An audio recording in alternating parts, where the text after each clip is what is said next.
Metra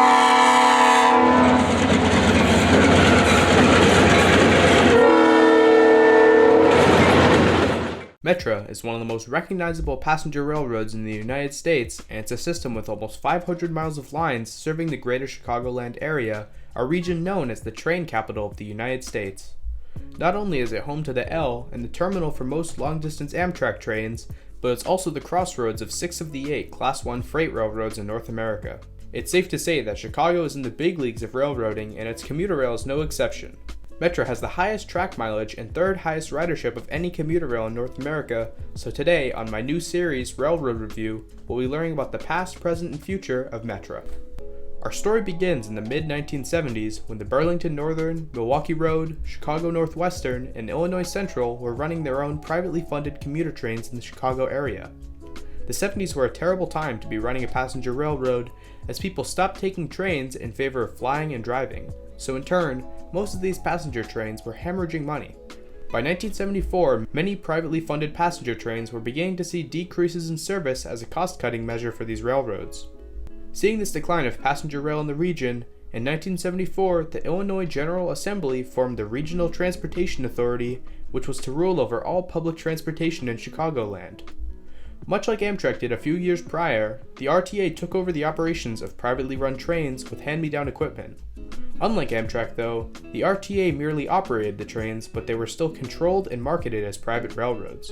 In 1976, the RTA received its first new equipment with a fleet of brand new EMD F40PHs, which were painted in a unique blue, white, orange, and brown paint scheme with safety stripes on the nose.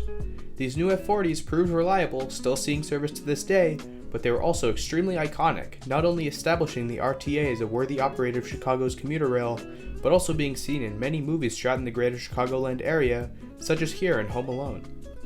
By the early 1980s, the RTA was running out of money, and it didn't help that 2 private operators, Rock Island and Milwaukee Road, were struggling with bankruptcy. In response, the RTA created the Northeast Illinois Regional Commuter Railroad Corporation in order to receive more state funding to fully take over operations. In 1982, NIRC took over in place of these bankrupt railroads, inheriting their equipment in addition to their stations and other infrastructure. While at this point, some lines were fully state-funded, a few lines continued to be funded and operated by private railroads, causing quite a bit of confusion for passengers.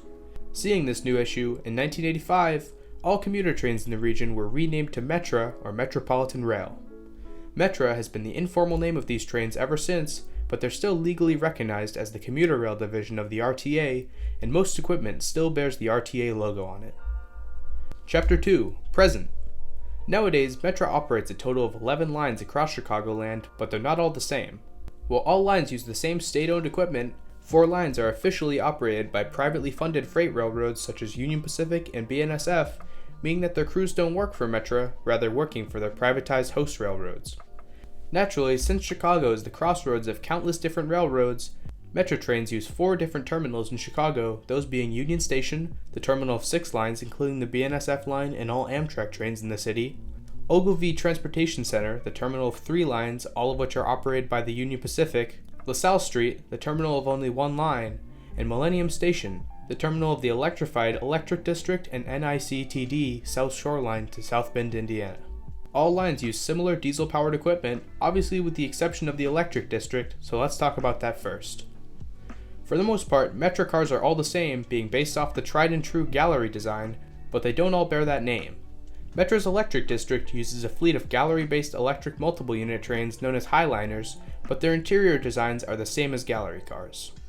The Electric District is one of the most unique Metra lines, using overhead electricity, which makes this the furthest west in the United States where you can see electrified commuter rail. Next up are the diesel lines, which use the same type of gallery cars as the electric lines, although these cars aren't self-propelled, rather using diesel locomotives to power them. Gallery cars have been built by various different manufacturers as early as 1950 and as late as 2005, and they aren't really that unique, being used on a few other railroads across the country, such as Virginia Railway Express and Caltrain. But these cars have a pretty weird layout on the interior. On the outside, they appear to be bi-level cars, and they technically are, but on the interior, the upper deck has a drop-through floor, so the lower level seating has enough space for people, which obviously is a pretty terrible layout for passengers, but is a great layout for, you guessed it, saving money, as less conductors are needed on trains when they can reach up to the upper deck to take tickets from passengers. Anyways, these galleries can be seen across the entire system, making for a somewhat boring fleet of cars. Where it gets interesting though is Metra's fleet of locomotives. Starting with the oldest engines on the fleet, let's take a look at the EMD F40s, which make up the biggest portion of the fleet. While a classic red and blue F40 might come to mind when you think of Metra, these older F40PH-2 locomotives aren't necessarily the face of Metra anymore. Since 2015, Metra has been rebuilding these F40s from the F40PH-2 spec to the F40PH-3 spec, and while some original F40PH-2s remain in service, the majority of the fleet everywhere else has been rebuilt to the F40PH-3 class with modernized electronics, improved reliability, and of course a fresh new Metra paint scheme. Again, only 23 F40PH-2 locomotives remain, serving out their time on the Union Pacific lines, but soon these locomotives may be rebuilt too. As for the F40PH-3s, they're the only locomotives that operate on every single Metra diesel line, while every other locomotive variant is only seen on a few specific lines. Anyways, speaking of a locomotive only seen on a few specific lines, let's talk about some of Metra's weirdest locomotives. This right here is an EMD F40PHM-3. Sharing the same internals as the previously mentioned F40PH-3s, the F40PHMs, affectionately dubbed the Winnebagos, use a unique sloped cab design similar to the EMD/Siemens F69PHAC. The reason for this change is due to the PHM's use of desktop controls as opposed to a control stand, necessitating more visibility for the engineer who sits further up at the controls. Additionally, much like the F40PH-3s, the F40PHMs were recently rebuilt from the F40PHM-2 spec to the F40PHM-3 spec. All 30 of these locomotives have been rebuilt, although locomotive number 205 was damaged in a derailment in transit to Progress Rail, the company responsible for overhauling it. Nowadays, all 30 of these unique machines operate on Metra's BNSF, Rock Island, and Southwest service lines. Next up are some of Metra's newer locomotives, both of which have been acquired within the last 10 years. Operating on Metra's Milwaukee District, North Central Service, and Heritage Corridor are 6 EMD F59PH locomotives acquired from the Canadian commuter rail AMT, now known as EXO. A small group of locomotives was purchased in 2015 with the intention to add a few extra trains to the schedule, all being mechanically similar to the rest of the fleet. These F59PHs are essentially just a newer version of the F40PH, as back in the 90s when they were built, they replaced the F40 in EMD's locomotive lineup. They're also Metra's most elusive locomotives, as with only 6 of them across the system, they can be pretty hard to come by. In addition to the F59PHs, in late 2019, Metra acquired a fleet of ex-Amtrak F59PHIs, which are a streamlined variant of the F59PH with 200 more horsepower. This group of locomotives previously served on Amtrak's Surfliner and Cascades routes in California and the Pacific Northwest, but they've since been replaced with more modern Siemens Charger locomotives there, allowing for them to be moved here to Chicago. While F59PHI number 79 was repainted into Metra's Lightning Bolt paint scheme, and F59PHI number 90 wears a Chicago Northwestern Heritage paint scheme, all other F59PHIs have received a new coat of paint resembling the original silver and blue paint seen on Amtrak's Surfliner. In fact, even the white, green, and brown Cascades units were repainted into Surfliner colors, of course with Metra logos in place of the Amtrak logos. As of right now, nobody knows if the rest of the F59PHIs will be repainted into official Metra colors, but at the moment, none are in the paint shop. Metra owns a total of 21 F59PHIs, all of which operate on their Milwaukee District, North Central Service, Heritage Corridor, and Union Pacific lines, making them quite abundant on some parts of the system. Now finally, for Metra's newest locomotives, the MP36s. Seeing quite a bit of service on the Rock Island, Milwaukee District, and North Central Service lines, the MP36 PH-3Cs are Metra's only locomotives not built by the General Motors Electromotive Division, or EMD, rather being built by Motive Power Incorporated. Purchased new in 2001, Metra's 27 MPI MP36s are the youngest engines on the fleet, serving as a modern reincarnation of the F40PH, both in spirit and literally, as they use the same EMD 645 prime mover seen in the F40s. And with that, we've taken a look at the entirety of Metra's revenue service locomotive fleet. You may notice that all these locomotives, with the exception of the MP36s, were built by General Motors Electromotive Division. While this is one of Metra's many quirks, as this railroad refuses to buy locomotives that don't use EMD prime movers or engines for the sake of easier maintenance through the widespread use of similar GM-built engine types. Over the years, Metra has received quite a bit of criticism for still operating these polluting locomotives, and since EMD doesn't exist anymore, or at least doesn't build its own prime movers anymore, Metra can't order any new locomotives from the manufacturer, instead depending on its owner Caterpillar to rebuild their old locomotives through their Progress Rail subsidiary. Now I'm sure at this point, some observant viewers will say, wait, Progress Rail still does make a passenger locomotive though. And to this I say, yes, this is true. The F-125 is a modern passenger locomotive built by Progress Rail, which achieves Tier 4 emissions ratings, the lowest carbon emissions possible with the current technology. But these locomotives are barely EMDs, using a Caterpillar prime mover and almost no General Motors technology. If Metra was to buy these locomotives, they would have to invest in training employees on a new engine type, which completely defeats the purpose of buying them from EMD/Progress Rail in the first place. Unfortunately, Metra doesn't have the time or money to do this, so for now they continue to operate their older Tier 0 emissions locomotives just because they're easier to maintain, but perhaps in the future this could change. Hold on, before we get to that, let's take a look at today's current operations in person before we talk about the future. Let's get Trackside to see some regular Metra operations. Chapter 3, Trackside. We start on Metra's most modern line, the Electric District. We're set up at East Belbo Drive, which is just south of Van Buren Street on the Electric District. Operations here are pretty uneventful as the entire line uses the same equipment, but the Electric District has one of the best schedules of any Metra route and also has pretty modern equipment, so it's actually not a bad line for passengers. Here's a Highlander 2 EMU heading south to University Park.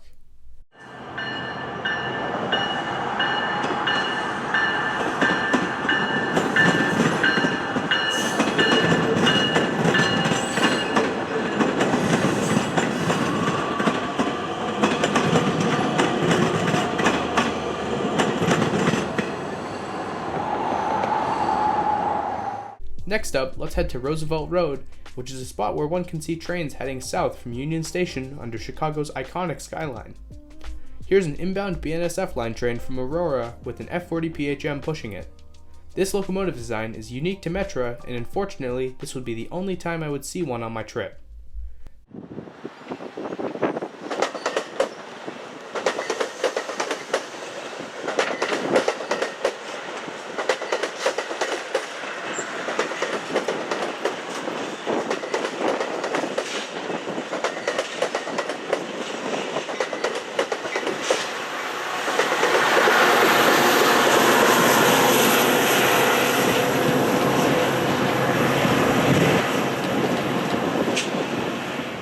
Next up is another BNSF line train heading out of the city with a regular F40PH-3 leading. Here you can see how Metra's ancient fleet of F40s has been rebuilt as seen through the newer Lightning Bolt paint.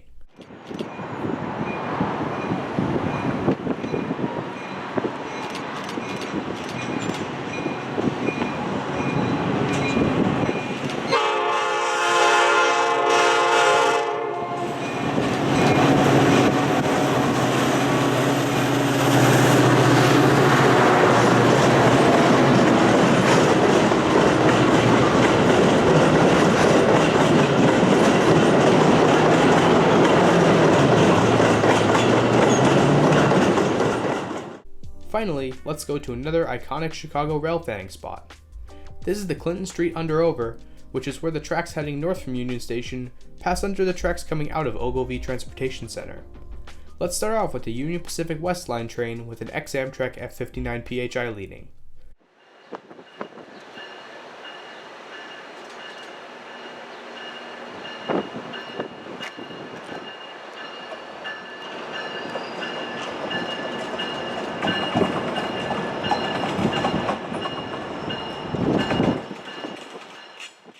This F59 PHI wears the old Amtrak Surfliner paint, but eventually it may be repainted into the Metra paint as I said earlier.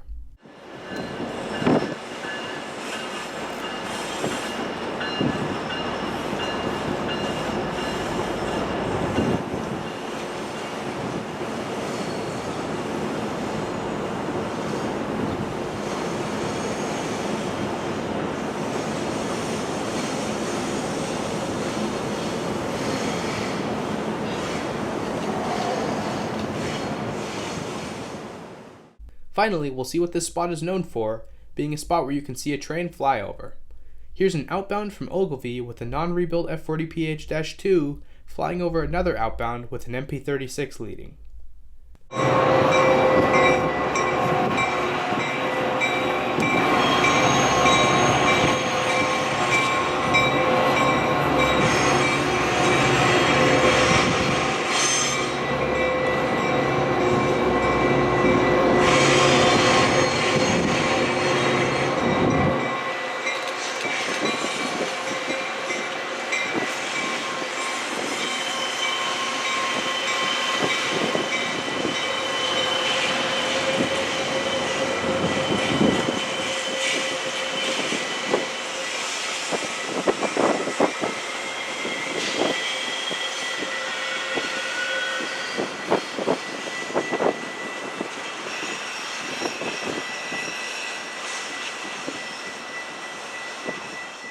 Chapter 4. The Future. Alright, now that we've learned about how Metra operates nowadays, let's find out how they plan to improve service across their system. So let's start by talking about Metra's equipment, which, let's be honest, is pretty bad. Metra's fleet of gallery cars is not only terribly inefficient at carrying large amounts of passengers through their use of single upper deck seats, but also many of their cars are more than 50 years old, making Metra's fleets one of the oldest in North America. Obviously, this has been one of the railroad's biggest issues for passengers for a while, but luckily in March of 2021, this changed when Metra finally placed an order for a new type of passenger car built by Alstom. This order called for a total of 200 cars to be ordered at a cost of $3.6 million each, with options for an additional 300 cars if Metra decides they like them. These new cars, known as Alstom Caradia Bilevels, will feature a design compatible with existing gallery cars, while using a full double-deck design and more modern interiors. The first of these cars are expected to be delivered in late 2024, with the next 200 cars being delivered by early 2027. At this point, if Metra decides they like the Caradias, they will be able to order as many as 300 more, allowing for the replacement of most gallery cars. Regardless, over the course of the next few years, we'll begin to see these new cars being built by Alstom at their plant in Hornell, New York, in the same facility as the Amtrak Acela 2s. Next up, let's look at how Metra plans to improve their fleet of aging locomotives, the youngest of which are 18 years old. To begin, as I mentioned before, the F40PHs and F40PHMs were recently rebuilt by Progress Rail, extending their useful service life well into the late 2020s, if not the early 2030s. While this rebuild program was definitely successful in improving the reliability of many locomotives on Metra, it didn't do anything to decrease the railroad's carbon emissions, which are more important than ever in the current day. While all newly built locomotives are required to meet EPA Tier 4 emission standards, rebuilt locomotives don't have to adhere to this rule, allowing Metra's entire fleet to continue to at best meet Tier 1 emission standards, and at worst meet Tier 0 standards. Luckily though, this is set to change soon, as in 2019, Metra ordered 15 freight locomotives rebuilt by Progress Rail to be used for passenger service. These locomotives, classified as SD70 MACHs, will be a return to form for Metra, making it the only commuter rail in the country to use 6-axle locomotives. Years prior, this was the case when Metra operated ex-Milwaukee Road F40Cs, although since their retirement, all American commuter rails have used 4-axle locomotives. When the first SD70 MACHs are delivered later this year, they'll meet Tier 3 emission standards, all while continuing to use EMD prime movers similar to those found in the F59 locomotives. While for Metra, this rebuild program will improve their emissions while continuing the use of EMD prime movers, many think that it's an odd decision for the railroad, as throughout history, 6-axle passenger locomotives have always suffered from increased derailments in addition to other less deadly issues. Regardless, we'll see what happens with these locomotives when they're delivered within the next few months. If Metra decides they like the SD70s, they'll be able to order up to 27 additional locomotives, allowing for them to retire as many as 42 Tier 0 locomotives. Still, even with this improvement, Metra will lag far behind other railroads out west, some of which are transitioning to all Tier 4 compliant fleets. Luckily though, this won't be the only improvement that Metra plans to make to their emissions. As in April of 2021, the railroad announced their plans to convert 3 locomotives to battery electric power, making Metra one of the first passenger railroads to test a battery electric engine. While no manufacturer has been found yet, when one is found, a total of 3 F40PH-3 locomotives will be gutted and converted to battery electric power, beginning service between LaSalle Street Station and Blue Island on the 16-mile Rock Island-Beverly branch. These locomotives will be tested to see if they can pull up to 11 cars at 79 miles per hour, all while reliably operating in Chicago's infamously cold winters and humid summers. A contract will most likely be awarded to a manufacturer within the next year, with these locomotives likely being rebuilt a little over a year after that. Once this happens, Metra will be the only passenger railroad to operate battery electric locomotives, and if they prove reliable, they may replace all of Metra's diesel locomotives, allowing Metra to no longer worry about their carbon emissions. On the other hand, if these locomotives aren't successful, Metra will once again have to find Tier 4 locomotives, meaning that for the first time ever, Metra will have to stray away from GM-built locomotives. My prediction is that if Metra receives the funding for new locomotives, they'll go with the Siemens Charger, as it's not only the best passenger diesel locomotive in the industry at the moment, but its prime mover, the Cummins QSK95, is considered by many to be the modern version of an EMD 645 or 710, the prime movers primarily used on Metra, as they're already used in many different types of passenger locomotives across the country, and they're also extremely reliable. Speaking of 645s and 710s, another of my crazy predictions is that after the SD70 MACHs enter service, Metra will rebuild the F59PH and F59PHI locomotives to Tier 3 specifications, as unlike the 645s found in the F40s and MP36s, the EMD 710 prime movers used in the F59s are capable of being overhauled to meet Tier 3 emission standards. Anyways, that's really all the near future holds for Metra, as they most likely won't receive the funding for widespread electrification anytime soon, and they don't have any major expansions planned. So let's get to the conclusion. Chapter 5, Conclusion. So what makes Metra unique? Well, more conceptually, Metra is the only commuter rail in America that has some lines operated by private operators and some operated by the state. As I said earlier, Union Pacific and BNSF operate some of Metra's most profitable lines, while the state of Illinois operates the others, but aside from this, there are some other more simple things that make Metra unique. For one, many of Metra's locomotives are equipped with Mars lights, which are an old type of headlight that spins around similar to a lighthouse, giving off the illusion that the light is flashing.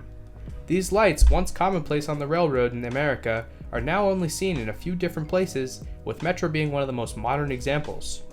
Continuing with this theme of oldness, Metra uses P5 air horns on many of their locomotives,